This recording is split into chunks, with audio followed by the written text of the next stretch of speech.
မင်္ဂလာပါကျွန်တော်ကောင်းဆက်လူပါဒီနေ့ဟာမိတ်ဆွေဘဝရဲ့တမိုင်းတစ်တစ်ခုကို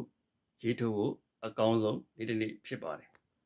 လူအများစုကအောင်မြင်မှုကိုပြင်ပကဘာမှာလိုက်ရှာလေးရှိကြပါတယ်ဒါပေမဲ့တကယ်အစစ်မှန်အောင်မြင်မှုရဲ့တော့ချက်ကမိတ်ဆွေရဲ့ရင်ထဲမှာပဲရှိနေတာဖြစ်ပါတယ်မိတ်ဆွေမှာမဆုတ်မနစ်တဲ့ဇွဲရှိတယ်ကြီးမားတဲ့အိမ်မက်ရှိတယ်ပြီးတော့အခက်အခဲတွေကိုကြော်ဖြတ်နိုင်တဲ့စွမ်းရည်လည်းအပြည့်အဝရှိပါတယ်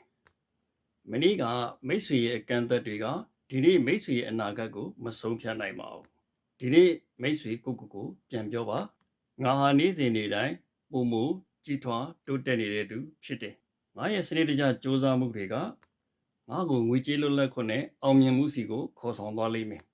ဘယ်ရာကမှမိတ်ဆွေကိုနောက်ပြန်ဆွဲမထားပါစေနဲ့မိတ်ဆွေရဲ့ရင်ထဲကစွမ်းအားကိုယုံကြည်ပြီးဒီနေ့ပဲယုံကြည်ခြင်းအပြည့်နဲ့ရှေ့ဆက်လိုက်ပါမိတ်ဆွေမှာအောင်မြင်မှုအရေးချင်းအလုံးအလောက်အပြည့်အဝရှိပါတယ်တာယာပြည့်စုံပြီးအောင်မြင်တဲ့နေ့ရက်လေးဖြစ်ပါစေခင်ဗျာ